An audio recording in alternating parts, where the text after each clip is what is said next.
ओम नमः शिवाय। शिवजी सदा सहाय। ओम नमः शिवाय। गुरुजी सदा सहाय। जय गुरुजी। शुक्राना गुरुजी। अनंताम अनंताम अनंताम अनंताम शुक्राना गुरुजी। हर हर महादेव। हर हर महादेव। जय भोलेनाथ बाबा। जय भोलेनाथ बाबा।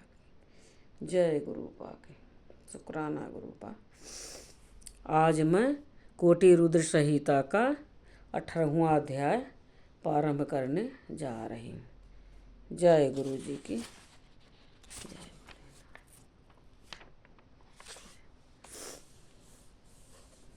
ऋषियों ने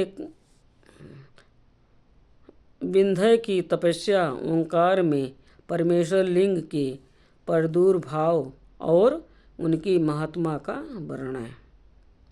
वर्णन गलत।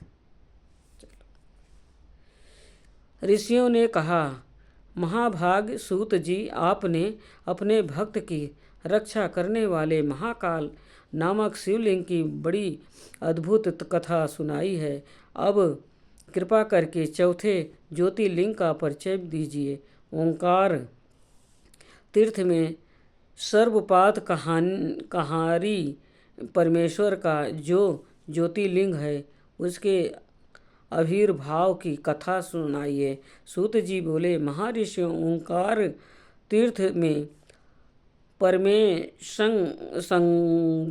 संज्ञक ज्योतिर्लिंग जिस प्रकार प्रकट हुआ है वो बताता हूँ, प्रेम से सुनो। एक समय की बात है, भगवान नारद मुनि गोकर्ण नामक शिव के समीप जा बड़ी भक्ति के साथ उनकी सेवा करने लगे। कुछ काल के बाद वह मुनि श्रेष्ठ वहाँ से गिरिराज विंध्य पर आए और विंध्य ने वहाँ बड़े आदर के साथ उनका पूजन किया। मेरे यहाँ सब कुछ है, कभी किसी बात की कमी नहीं होती। इस भाव को मन में लेकर विंध्याचल नारद जी के सामने खड़ा हो गया। उसकी वो अभिमान भरी बात सुनकर अहंकार नाशक नारद मुनि लंबी सांस खींचकर चुपचाप खड़े रह गए। यह देखकर विंध्य पर्वत ने पूछा, आपने मेरे यहाँ कौन सी कमी देखी है? आपके इस तरह लंबी सांस खींचने का कारण क्या है? नारद जी ने कहा, भैया, तुम्हारे यहाँ सब कुछ है, फिर भी मेरू पर्वत तुमसे बहुत ऊंचा है। उसके शिखरों का विभाग देवताओं के लोकों में भी पहुँचा हुआ है, किंतु तुम्हारे शिखर का भाग वहाँ कभी नहीं पहुँच सका है। सूत जी कहते हैं, ऐसा कहकर नारद जी वहाँ से जिस तरह आए थे उसी तरह चल दिए, परंतु विंध्य पर्वत मेरे जीवन आदि को धिक्कार है, ऐसा सोचता हुआ मन ही मन संतृप्त हो उठा। अच्छा, अब मैं विश्वनाथ भगवान शंभु की आराधना पूर्वक तपस्या करूँगा, ऐसा हार्दिक निश्चय करके वो भगवान शंकर की शरण में गया। तदंतर जहाँ साक्षात ओंकार की स्थिति है वहाँ प्रसन्नतापूर्वक जाकर उसने शिवलिंग की पार्थिव मूर्ति बनाई और 6 मास तक निरंतर शंभु की आराधना करके शिव के ध्यान में तत्पर हो वहाँ वो अपनी तपस्या के स्थान से हिला तक नहीं।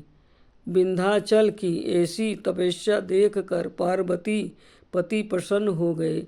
उन्होंने विंध्याचल को अपना वो स्वरूप दिखाया जो योगियों के लिए भी दुर्लभ है। वह प्रसन्न हो उस समय उससे बोले, विंध्य, तुम मनोवांछित वर मांगो, मैं भक्तों को अभीष्ट वर देने वाला हूँ और तुम्हारी तपस्या से प्रसन्न हूँ। विंध्य बोला, देवसर शंभु, आप सदा ही भक्त वत्सल हैं। यदि आप मुझ पर प्रसन्न हो हैं तो मुझे वो अभीष्ट बुद्धि प्रदान कीजिए जो आपने अपने सिद्ध करने वाली हो।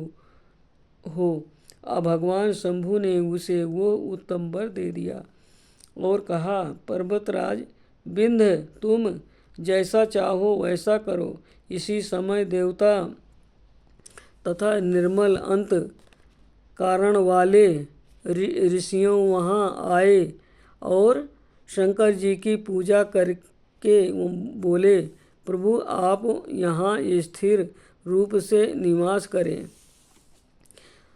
देवताओं की ये बात सुनकर परमेश्वर शिव प्रसन्न हो गए और लोकों में सुख देने के लिए उन्होंने हर्ष वैसा ही किया। वहाँ जो एक ही ओंकार लिंग था वो दो स्वरूपों में विभक्त हो गया। प्रणव में जो सदा शिव थे वे ओंकार नाम से विख्यात हुए और पार्थिव मूर्ति में जो शिव ज्योति प्रतिष्ठित हुई उसकी परमेश्वर ही संज्ञा हुई। परमेश्वर को ही अमलेश्वर भी कहते हैं।